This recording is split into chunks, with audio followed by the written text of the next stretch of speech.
Welcome to Daddy Nadon. Yes, I am back. Nadon is here for my first show in a few weeks. We're here to preview game week 6 of the Premier League this weekend. And today I'm joined by my guest, Luke. Hello, Luke. How are you? Very well. Thank you. Good. Just before we get on, I do have a guest coming on in a minute. But regarding the no-show with Phil and Macca the other week, go on, tell us. Was it because you were scared? Or is it because it was during the graveyard hours? It's because who does a show midday on a Thursday? Yeah, it's people who do dogging during the night, unfortunately. Exactly. Yeah. Too busy during the night.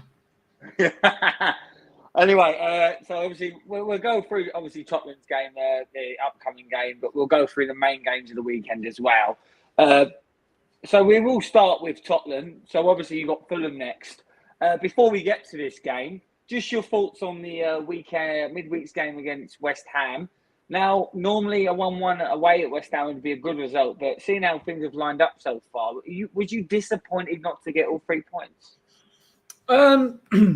Yeah, I mean, it was disappointing. It wasn't a great performance. Like you say, I mean, West Ham, they've got a knack for just turning up. We are their biggest game. This is their cup final, and they always seem to turn up for it. So I mean, it being a cup final, probably the reason we don't turn up. But it was not a great performance. We struggled with some injuries. Basuma didn't play great, and then got a yellow card early on, which then hindered him. Really missed Bentancur.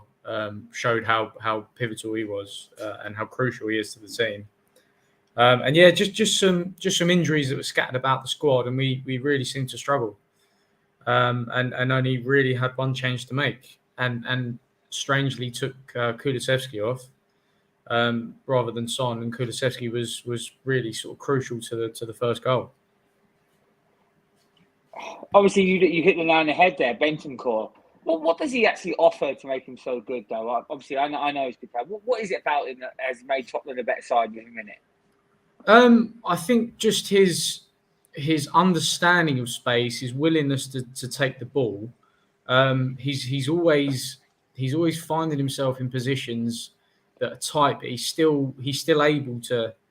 Well, he still wants the ball. First of all, he operates in very tight spaces, and when you're operating against the press, that's crucial because you're not going to find yourself in mountains of space. And he's just so cool and calm on the ball. His outlet passing is phenomenal. We've seen him a few times put players through just from deep midfield, deep lying midfield with a cutting pass. And yeah, with those runners and like I say, with that press, someone like him is vital. And Basuma's obviously not. He's not embedded himself quite yet into the team, which I think he will find his feet, but he's not quite there yet. And yeah, I mean, there was a lot of people calling for Basuma to get in the squad or to get into the starting 11 before this game. And he's proven sort of why he hasn't been there yet. You know, it's going to take time, and you need to get him comfortable and get him accustomed to the system. So obviously, just final word on the game against West Ham. Yeah, I see Phil's comment there. Yeah, wanker. It's a draw. End of the day, you stay unbeaten. Is that the main thing? And in the end of the day, looking back, would this be actually a good result in hindsight? Yeah, I mean that just goes along with Conte's philosophy of if you can't win, don't lose. You know, a point is better than no point. We're still away from home. Yeah, still unbeaten. You know, the morale can still sort of stay up a bit. We haven't performed really this season since the Southampton game on the opening day of the season. So the fact that we've been unbeaten, we've got 14 points from a possible 18, without really turning up, and also in games where last season we struggled and we lost quite a few points. So, you know, you have to take from that what you will. I think Man City next week is going to be a real sort of show of where we are as a team. Obviously, we took all 6 points from them last season. So I think until then, unless something very strange happens tomorrow at Fulham or with Fulham, I think until next week we can't really get a gauge on how the team's doing. So, talking of Fulham, we'll start with them. Obviously, the game this weekend surprised a lot of people. A lot of people thought they'd go straight back down and struggle, which they can obviously still do. It's still very early, but they have been quite impressive. Are you wary of this game going into it? That this is not a bank of 3 points? Yeah, I mean, I think the worst thing you can do in the Premier League is be complacent, because any team can take points off of you at any time. That's why it's the best league in the world, in my opinion. Is that those slip ups are available and willing to crop up. I spoke about Mitrovic before. I think he's very, very good. I think he can get you goals. He's a bully, and against certain teams, he's a real asset. When I would like to see how someone like Ben Davies would deal with him. I know I would imagine that's who he targets, because physically he can just dominate. So it's. I don't think Conte takes any game. Doesn't take any game. He takes every game seriously, and he won't rest on his laurels. So I would like to expect a professional performance, and it'd be interesting to see how he manages the team. I'm not sure whether Bentancur is fit, because he had concussion. I believe he may be ready to come back in. Yeah. If he is ready, I would imagine him being straight in, and then how he deals with Richarlison. Obviously, with Champions League coming up, there's a few more fixtures, and rotation to be more key. So I think that'd be very interesting. Just again on Fulham, obviously, what's different with Fulham this year under Marco Silva from years gone by? Why are they performing so much better so far? I don't know. They seem to just have more of a belief. In years gone by, they just seem to be sort of accepting of their fate. They knew that they were going to go down. That almost seemed part of the plan for the club, and we know in years gone by how clubs have just sort of operated on the parachute payment system, which we know is going to be taken away. That just seemed to be part of it. Is you go up, you go down, we get some money, the club still keeps going, and then we go again. I don't know. There seems to be a bit more bite in this team. Say with some of the players they got, they've got more tenacity about them, and they're keeping hold of some of those players. I don't think they're the greatest talents in the world, but they believe in what the club's doing, the philosophy of the manager, and heart. The determination of the players. That can get you a long way, and that's where I think when you look at the downfall of Man United, that's where what you want is determination. It's not all about talent. You do need that desire to keep going. I think that's what the players have, and that tied in with the belief has got them to a stable position so far. But obviously, it's only early in the season. So Harry Wilson, Harry Wilson's not even played yet, and he was probably their second best player last year. So, no, they're doing better, and there's more to come. I think a lot of the Paulinho in the middle and midfield is definitely a Premier League player. You can tell by the way he gets stuck in, and he's helped them. So, fair play to Fulham. They have proved me wrong so far. Still early. Mitro's got 5. He's playing fantastic. Regarding Mitro, who's he going to target in the back three then? Is he going to be Ben Davies? I would imagine so. I think Romero is going to be fit, So he should come straight back into the team. Obviously, Dyer is very physical. He's a big presence. You can say what you want about his defensive capabilities, but he is physical, and he's not afraid of a physical battle. We saw years gone by in the Diego Costa situation that he sort of flourished and really enjoyed that. So yeah, I would think it's, if Davies is playing, that's someone that he would try and target just to try and bully about a bit. I think Davies has been very good this season, although there was a bit of a slip up in the week against West Ham. Unless Conte decides to start Longley, although I think he's going to stick with the same back three, albeit he likes the back three, doesn't he? He likes that back. Well, I think it's fairly stable. Longley's there as the outlet, and maybe that's what we were missing against West Ham because we didn't have Romero, and Dyer's outlet passing didn't seem to be on it. So I was a little bit surprised with that, but then we scored the goal, and then when we conceded, I think he just wanted to keep that stability again. I think there's question marks over Longley defensively. He's very good on the ball, but I think the faith lies in Davies, at least until we maybe next summer, when hopefully we find another left centre back in maybe Bastoni. But yeah, I think I would imagine he's going to try and target Ben Davies to try and bully him about a bit.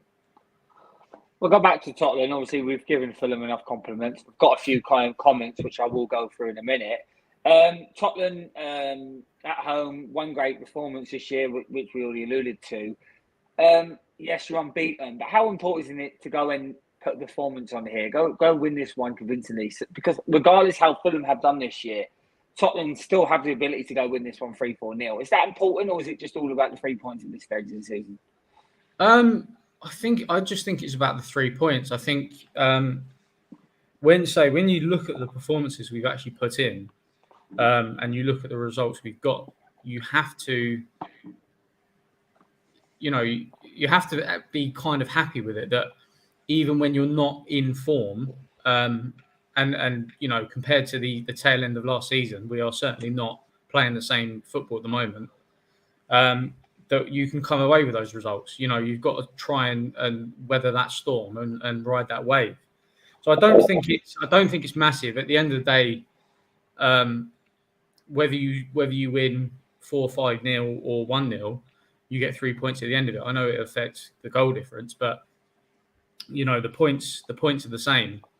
So yes, it would be nice to put on a good performance, but I think there's a caveat to that when you're playing a lower level team, and that's not to disrespect Fulham, but when you're playing a lesser team, I think you can flatter to deceive that you're performing better than you are, especially with City coming up. So I would rather not have a great performance, get the 3 points, and then put on a better performance midweek against Marseille, leading up to the City game next week. I'll get to Arsenal more in depth regarding Saka, and I think Saka is very similar to Son right now. No goals, yes, there's glimpses. Do you think it could be an opportunity to maybe bench him for Richarlison, or is that nonsense? Do you reckon it'll get better soon? I would imagine that Son starts against Fulham again because it's a lower team, that he may get more opportunities. I mean, great players need to get great players do it wherever. I'm not disputing Son brilliance. Oh well, it has been very disappointing so far. Yeah, I mean, I've spoken about this many times, and in the transfer window last season, I spoke about maybe selling Son. As it turned out, he lifted us when Kane wasn't performing and ended up, tied for the Golden Boot. So I was wrong on that front, but I have seen it many times where Son's performances aren't fantastic. He is far too inconsistent, in my opinion, to be considered world class. So that's my caveat with Son. Conte's already alluded to the fact that there's going to be rotation because there's the fixture list is going to be more compounded and a lot tighter. So I think it's like seven games in 21 days or something along those lines. So I think, I do think Richarlison is going to get a start, and I look forward to that.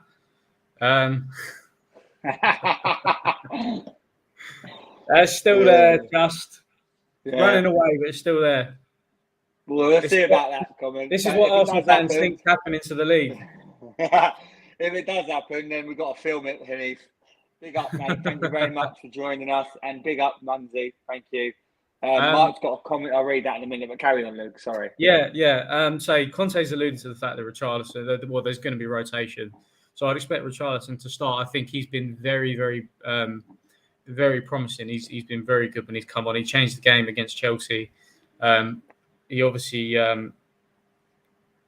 got the assist against Forest, as well as a bit of shithousery just because he did some kick-ups, which apparently boiled. Can't do that. Apparently, I think it's boiled a lot of teams' piss, a lot of people's piss. I don't know why.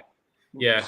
Then you've got Liverpool players celebrating shooting a gun off when a 9-year-old girl got killed the other week in Merseyside. The people's agendas in football is crazy. People hate Richarlison. He's one of those. People players. hate Arsenal celebrating. Yeah. I mean, a win's a win. We celebrated the draw against Chelsea.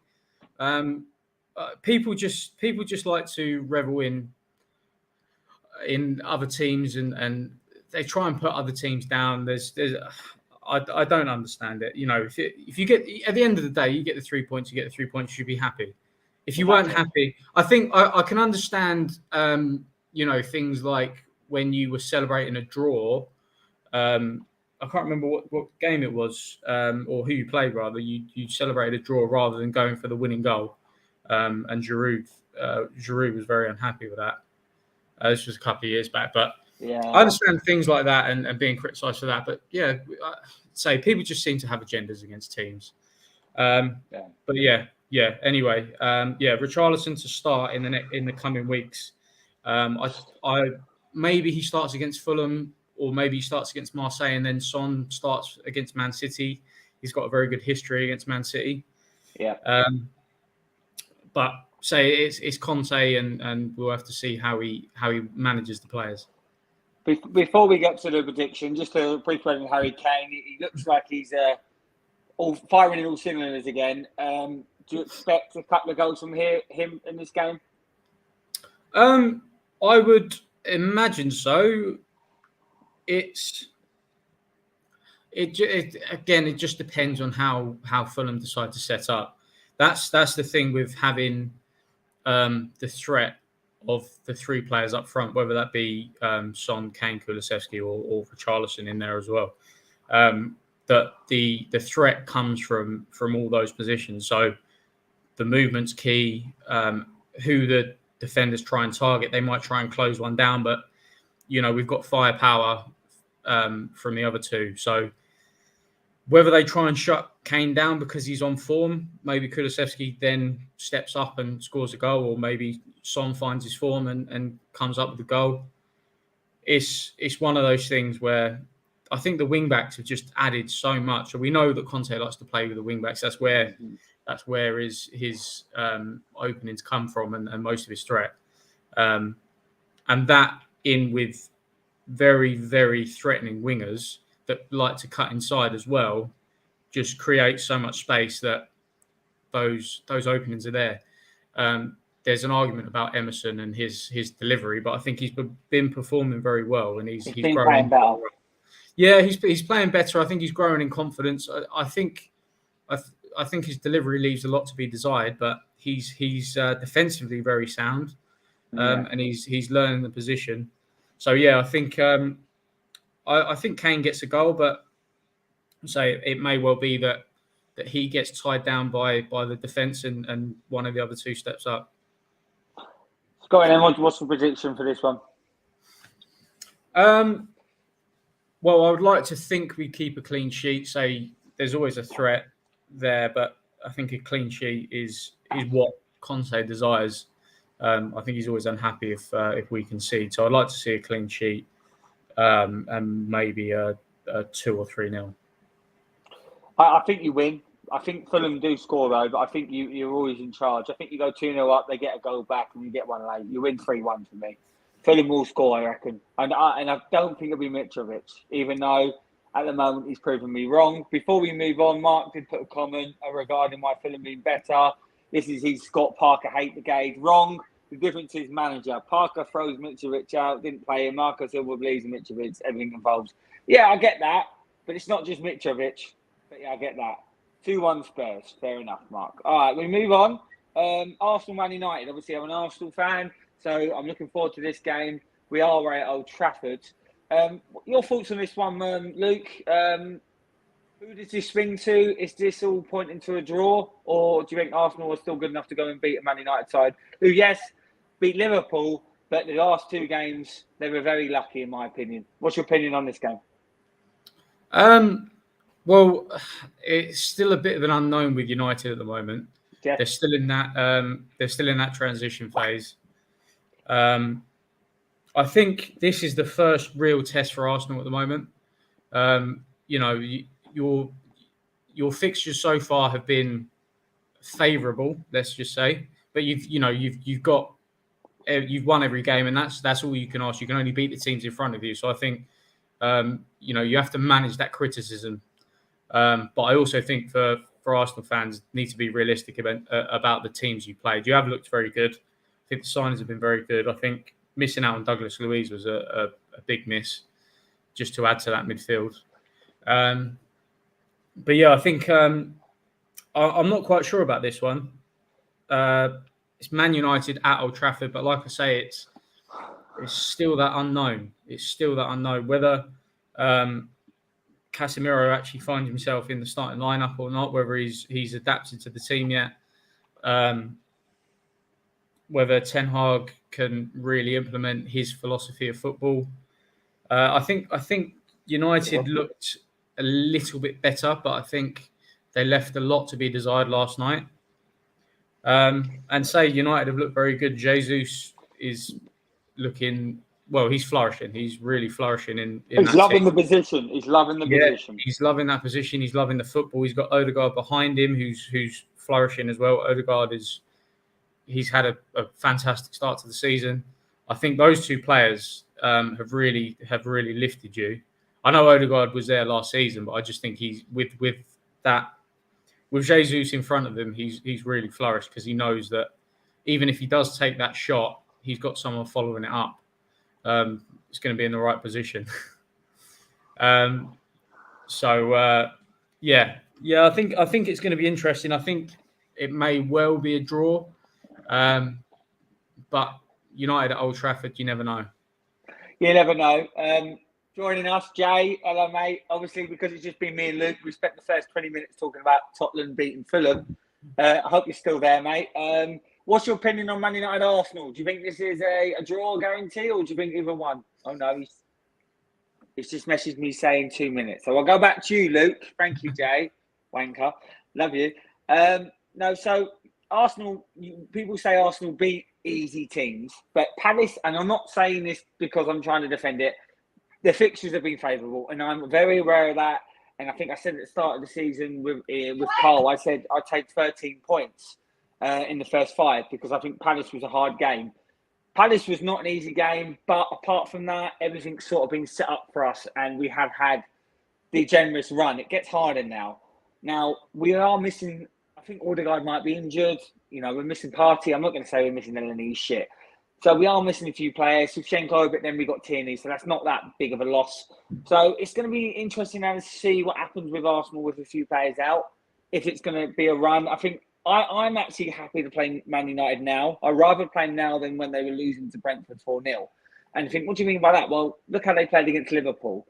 They're going to be confident, and we want them to be confident because then we're going to want to. This is going to be an open game, and that's what we want. We don't want it tight. That's what they want. Man United have won 2 games in a row, 1-0, and they've looked poor when they've been 1-0 up. They've basically been up against it 1-0 up. Yes, they've defended well, but sometimes that's not a good sign because a better team will exploit that. And Arsenal are a better team than Southampton and Leicester. There's no doubt about that. But with that said, I do think this does point to a draw. I think a lot of Arsenal fans would be thinking we'll win this. I would be very happy to take a draw. At the end of the day, my target's still top 4. I don't care if we don't end up top after this week. It's not about that for me. It's about trying to be in the top 4, and the point away at Man United is not a bad result. What's your view on that? Do you think I'm right, or do you think we should be looking to win this one? Well, obviously you should be looking to win it, but again, it's just managed expectations. A point at Old Trafford is nothing to be sniffed at. Yeah. That would still leave you top of the table, I believe. It's only Man City maybe on goal difference that would go ahead of you. So yeah, I mean, at the end of the day, it's as long as you don't lose that game, you should take it as a positive. If Odegaard's out, that's going to be a very big loss. I think he offers so much to that team. He really opens the space up.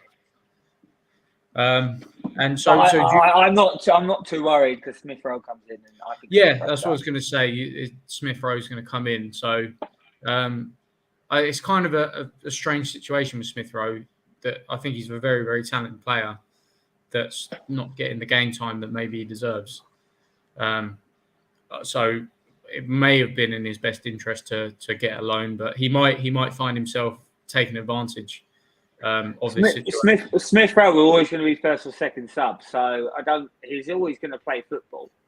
So yeah, it's just the amount. It's obviously just the amount of football he's going to play. Yeah, exactly. Jay's having a moment. One more thing on Arsenal. William Saliba.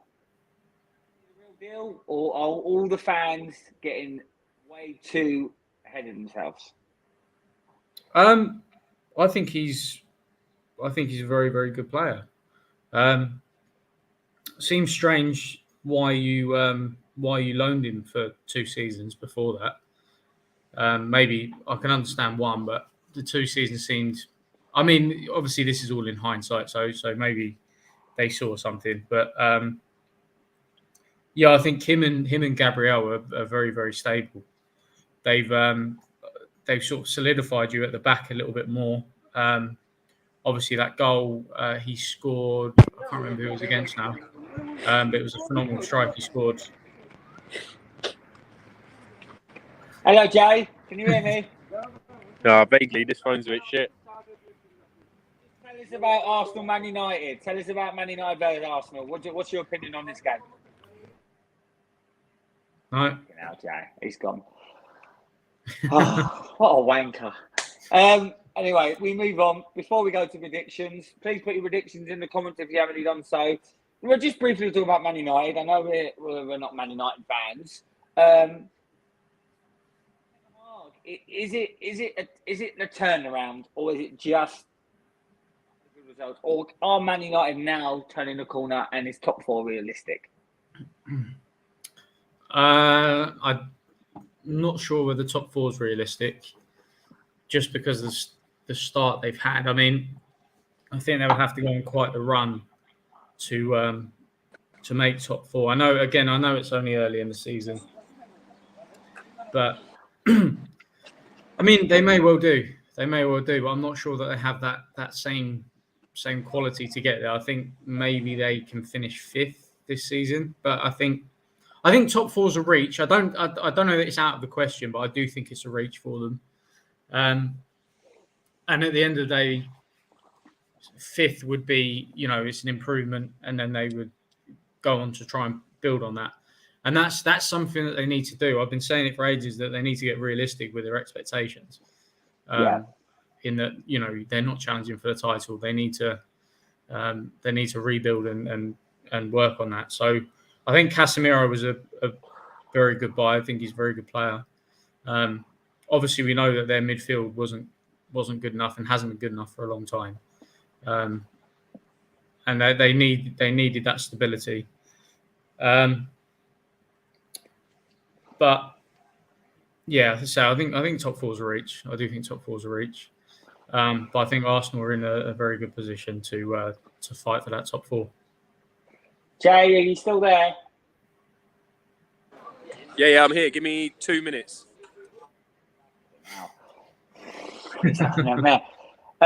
Luke, what's your prediction for this one, mate? I think this will be. What time's the kickoff for this? Is this the late game? This is Sunday, 4:30. I think this could be a 2-2 draw. 2-2 draw. Actually, no, that's a bad prediction. I think Saliba and Gabriel are too solid for that, and I'll go 1-1 draw. 1-1 draw. Fucking hell! I was going to say 1-1 as well. I just thought, just thinking about it, I mean, I don't think United have the firepower for 2 goals. I'll go 1-1. Yeah, 1-1, but we could sneak a 2-1. I could see that. I think we're more likely to win, and I know that's sort of following how it's gone, but we are a better side at the moment, but they have the potential if they are within Ten Hag. So I'll say 1-1, but I'll also sneak a 2-1 in there as well. But I wouldn't be surprised with any result any of the day. You know, we're missing a few players. So this is it now. Man United are in form. So this is still a tough game. We can slag Man United all we want. But this is going to be a hard game. This is going to be a game to test us because at the end of the day, people keep saying we had a great window. It's Jesus and Shevchenko, the only real signings we made. So we were in midfield. I think Douglas Luiz would have really bumped up your... Really helped us. It would have been a great signing. And I don't know why Villa didn't accept it. They got Dendulkar in, so it was a bit of a strange one for me. But it is what it is. Hey-ho. I guess coming on. Hello, Hanif. You all right? I'm back. How are we doing, gents? Back on the channel. I'm good, mate. How are you? Yeah, not bad. My kids are watching Jungle Book. You what, mate? Why are you hiding your hairline? Listen, I've got no hair. What hairline? There is no hairline. You've got more hair than me. Look. Hanif, just tell me what you think regarding this game, Man United Arsenal. What do you expect? United at home. I think United are always stronger. I think defensively they look a lot better than I thought they would, and I think if it was at the Emirates, I'd go with Arsenal. And I think because it's at OT, form goes out the window for this one. For some odd reason, United always turn up at home, and I think they'll turn up again. I know Anthony Martial's not going to be at the game, so it'll probably be Ronaldo starting, and. I think but the thing is this, I think this is a good test for Arsenal. I think if Arsenal can get a point at Old Trafford, I think they'd take that if someone offered them a point now. But they're in such good form that, going there and getting a result sends a big message to the league, thinking that, what, these guys mean business. They've come for, they're going to make an impact this season. I think the only thing that derails Arsenal's season is the international breaks. I think that's the only, because it's going to have an impact, and then obviously Europe as well. But I do think United I think when it comes to playing United at Old Trafford, for some odd reason they turn up, and I think it'll be the same. I think United will win that game. It'll be close. There will be one goal in it, maybe another 3-2 or something. But yeah, I think United edge it for me. And you know what? I understand that, because exactly what you said and I said. It's United at home. They did it against Liverpool, so form goes out the window. Though they are in better form, it will be a great test. So yeah, even though I am an Arsenal fan, I understand that prediction, and I could see it happening. Let's hope you're wrong, though, Hanif. We'll move on to Chelsea. Actually, Jay, I don't know where he's gone. He might be back. Chelsea, West Ham. Hanif, what have you thought of Chelsea's transfer window and season start so far? The transfer window, listen, look, I don't want to talk about the transfer window. I think we bought some good players in. I earmarked Cucurella, as I told you last season on your channel. But ultimately, yeah, they brought some good players. Look, he's getting the players he wants. I am not a fan of the style of play. I am not a fan of Tuchel's style of play at all. I believe if Antonio Conte had this team, we'd be closer to Man City compared to where we are now. But that's just my opinion. I think Conte's a better coach. But listen, look, the transfer window's been fine. He's got more or less what he wanted in terms of defensive reinforcements. I still think we're a midfielder and a striker short. But apart from that, yeah, the game I think we'll win because we're at home. I think that's the only. If we're away from home, I think we wouldn't win at all. I think we'd be crap. All right, Hanif, cheers, mate. I'll get predictions in a minute. I'll go to you, Jay. Jay, firstly, can you hear me? He's still not there. Jay, we can't hear you, mate. Oh, what a shame. Can't hear Jay's voice. What a shame. We can't hear you. Are you muted? Connection issues. Luke, Chelsea, West Ham. Will West Ham look at this game and think this is a game where they can get 3 points, or will they settle for 1? I don't see them getting the 3 point. Well, I mean, I don't see them getting the 3 points, but we've seen Chelsea slip up a couple of times. I think this one has a draw written all over it. To be honest, I think I'm not quite sure that Chelsea have the firepower. I don't. Well, Aubameyang's not fit to start, so maybe when he gets into the team, we might see a little bit more of a threat from Chelsea. I think Chelsea have had a very strange transfer window in terms of who they bought. It seems like Bowley's tried to appease the fans by spending some cash, but it doesn't seem to be a real direction to the signings. I think they've just sort of, in my opinion, they seem to have just bought who's available as opposed to really having a strategic approach. But yeah, West Ham are just one of those teams that they don't promise much, but sometimes they just come away with those results. And this may well be one of those games, but it is Chelsea at the Bridge, so maybe they hold strong. But I think this is going to be a draw. Jay, we'll try one more time. Can you hear me? Can you hear me? Yes, we can. Unfortunately. So before we do Chelsea West Ham, just give me a quick score prediction for Spurs Fulham and a quick score prediction for Man United Arsenal, and then just briefly about Chelsea versus West Ham. Spurs are at home, aren't they? So yeah, Spurs will win that. Don't see a problem there, to be honest. I think Spurs have started okay, maybe not as good as their window's been, but they've been getting the results. Who's next? Fulham is shit, by the way, so they're going to lose. But anyway, sorry, say again. Man United Arsenal. Yeah, I think Arsenal will take it. You know, I think Man United they already got 3-1s on a bounce. What are they all 1-0s? Arsenal got goals in them. Do you know what I mean? Like with Jesus up top, they're always a threat, and Odegaard. So I think Man United fans are getting a little bit overexcited about results against fucking Southampton, who could have probably nicked something against them, and they got 1-0s. Do you know what I mean? So I'm not sold on Man United yet. I think they have strengthened in Casemiro, and they have a solid top 8, well, top 6 team. I shouldn't slag them off too much, but yeah, I think Arsenal got that, or it's a draw. I can't see United winning, to be honest.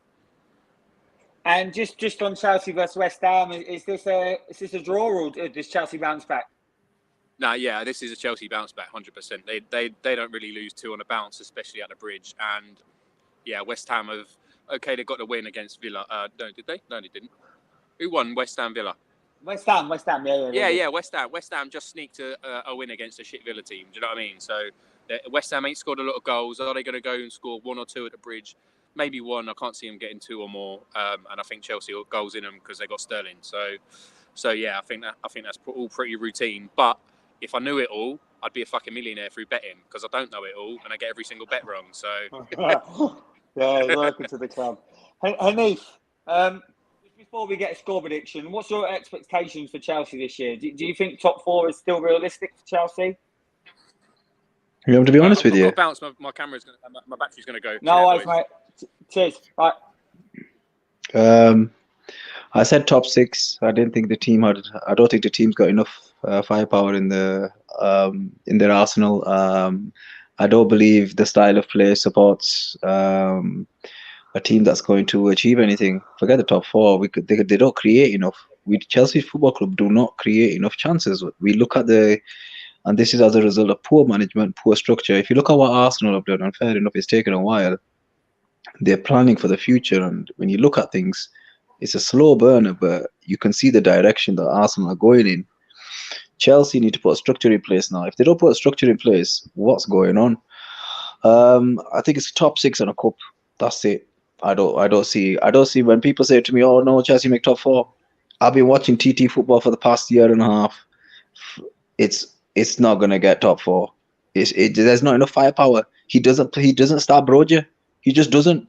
Havertz, Mount have been crap, absolutely crap. 5 games straight. Who else is next to Havertz? Not Sterling. There's a few of them. Jorginho.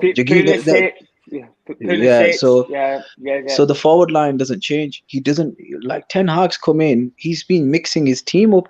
Our manager doesn't make no changes to the starting lineup, and we're getting away from home. It's not good. We've only had one good performance, the game against Spurs. That I can forget. If we'd have lost that game, I wouldn't criticize the manager, because I'd just be like, look, listen, that's a good performance. I can accept that, but I can't accept the other performances where you don't turn up. Where we're not talking about the top tier sides here. We're talking about average teams at best. And I'll be honest with you, the style of play is poor from Thomas Tuchel. It really is. It's not going to get you anywhere apart from a cup victory. And I don't rate the Champions League, as you're aware. It's a cup tournament. It really is a cup tournament. There's nothing to boast about. Oh, we're champions of Europe. I'd swap it with the Premier League every day of the week. Top 6 and a cup if Thomas Tuchel stays. Fair enough. What's your score prediction for this one then, Panith? I think we'll win because we're at home. I think the fans will get us over the line. 2-1. Yeah, I think you'll win as well. I think at the Bridge, you're still a good enough side. And West Ham ain't the side they were. I'll say 2-0. Luke, what do you reckon, mate? I think this one could be a boring 0-0.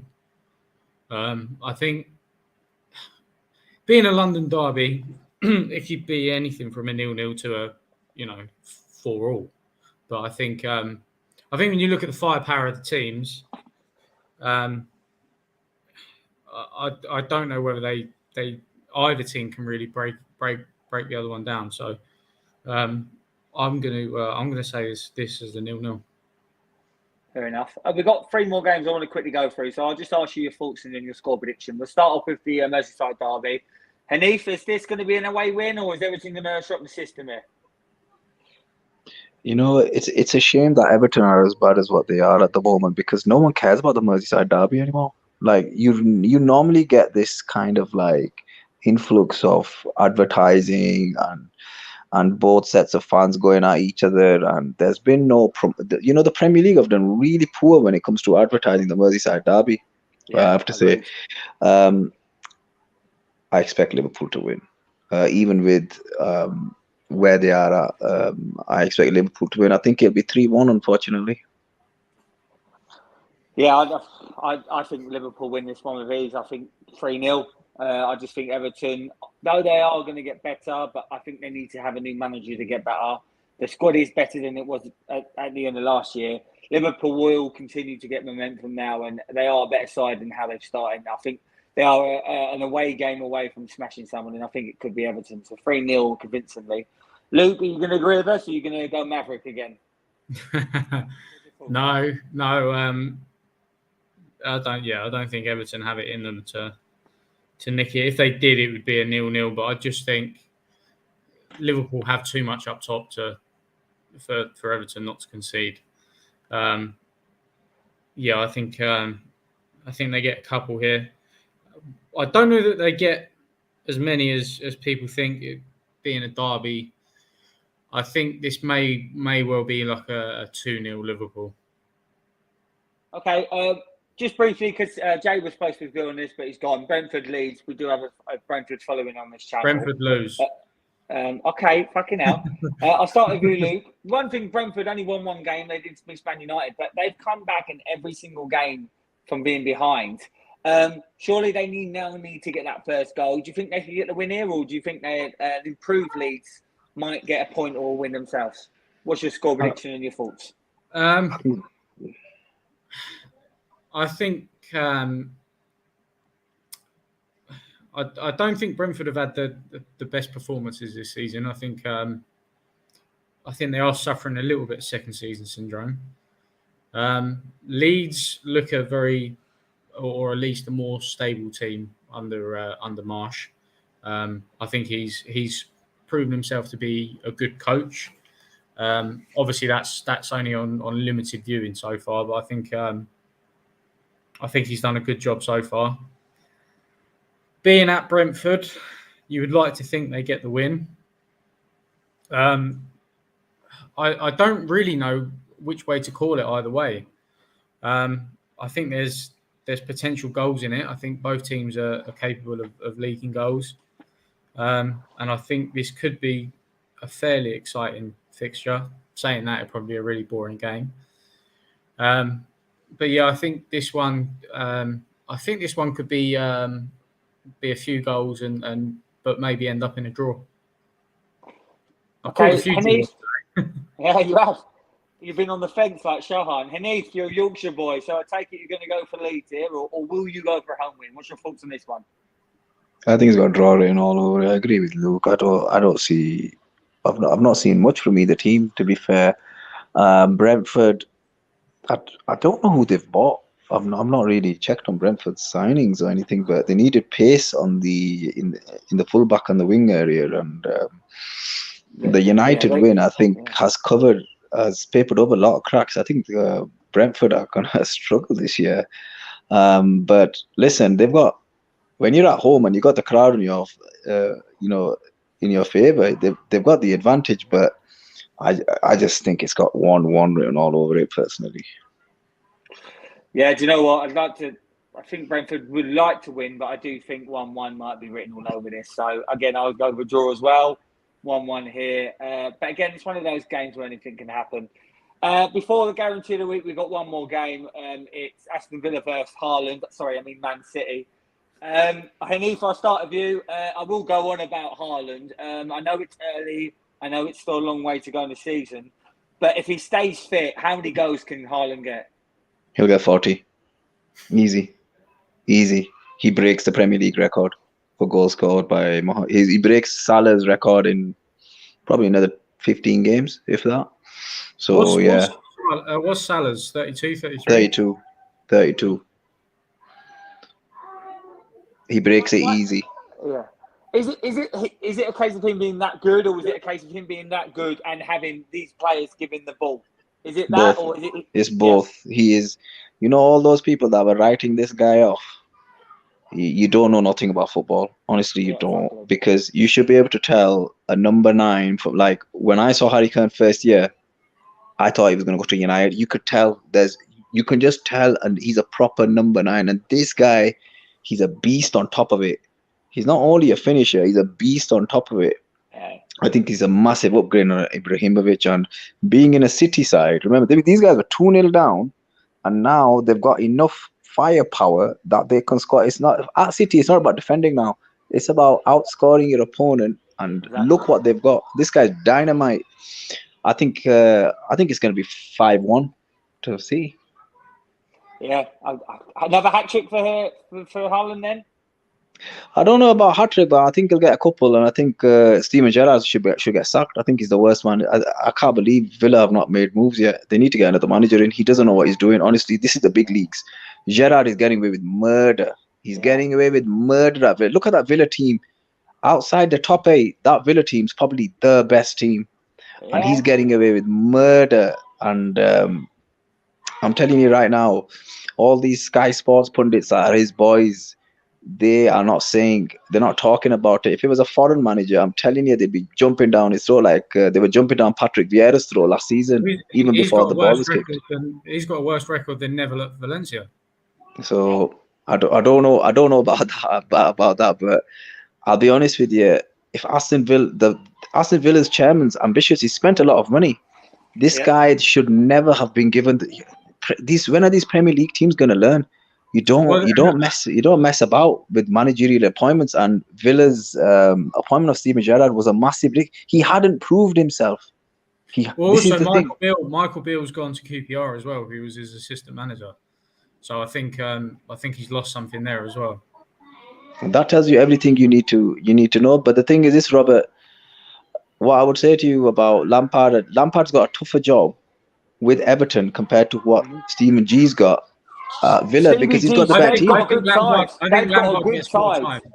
Yeah. I think Lampard gets more time than Gerrard because 100%.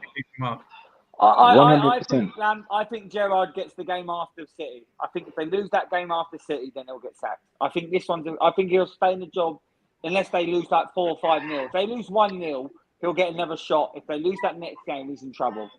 You have to remember, has Sean Dice been taken by anyone? No, but Bournemouth won him, apparently. Bournemouth won him. So he's available. So if I was Villa, I'd be looking at Dicey and thinking, you know what, we're going to give you a good team. We're going to give you a better team than the one at Burnley. Just keep us up. Because look at Aston Villa's season. It's awful. You know that you go to Bournemouth, you're going to get relegated. So because they've not bought anyone, Luke. And the thing is the worst squad. The thing is, look, there's a reason. You know, the gulf between the Championship and the Premier League is massive. Nottingham Forest are proving this. Forest are proving. Look how many players they've had to buy. They've realised. Fucking squad. But they've had to, though, haven't they? They had to because a lot of the players that got them there were loans. So there's an element of that. But yeah, no, I agree. They're showing. Yeah, but Graham, if you also look at this Bournemouth team, right? Some of them were there when they were in the Premier League 2-3 years ago. And ultimately, imagine being told as the manager, "Oh, listen, we can't afford to buy anyone." What's Sky Park supposed to do? Yeah, but that's why. The only thing I will say is, yes, they haven't had a lot of money, but they spent 10 million on Marcus Taverner. For me, you could have got someone better for 10 million. And Marcus Taverner I don't even know who that is. He's a par championship player, played for Borough. He wasn't even that good, and they spent 10 million on him. So yes, I agree. They didn't have the money, and they were never going to stay up with what they've been given. But he should have been smarter with it. And in a day, he should have been smarter after that. He should not have slagged the board off. That's why he got sacked. Yeah. They were in trouble anyway. It's simple as. We will talk about Bournemouth more in depth. But Luke, I just want to go to you regarding this game. Man City Villa, what's your thoughts on it? Haaland getting a couple, and City going to take the 3 points again. There's no doubt in my mind that City take the 3 points here. Villa are horrendous. They're going to leak goals. This may be a 5-6-0. I can't see anything other than a City win. And I think Haaland has a field day, especially against someone like Tyrone Mings, who is pure dog shit. How he was ever mentioned or in an England team is beyond me. Yeah, exactly. Speaking of me, I'd rather have Ben Mee than fucking Tyrone Mings in my defence. Yeah. I think Haaland has a field day. I think this is going to be a big win for City. Hanif, what's your score prediction, buddy? Oh, has he gone? Hanif's gone. I reckon it's going to be 4-0. You think 6-0. And Jeffrey just put, thanks, Jeffrey, for the comments. Appreciate it, buddy. Appreciate that. If they get battered, then Gerrard gets sacked. I think that's about fair. I think if it's any more than maybe 3 or 4, then he probably will get sacked. I do think if it's tighter and if they don't lose by a lot, then maybe he gets stayed on. Thank you, Jeff, and the laughing face. All right, so obviously, hopefully Hanif's still there, but we're going to move on to... I'm here, pal. So regarding the prediction, Hanif, Villa, Man City, you got a score, buddy? 5-1. City. Yeah, can't go wrong with that. And I think Haaland gets a couple, yeah. Guarantee of the weekend. So basically, final question. I ask you both, what are you guaranteed is going to happen this weekend? It can be anything. It can be just a win, a score, someone to get a goal. So I'm going to start with it. My guarantee of the weekend is Haaland will get a hat-trick.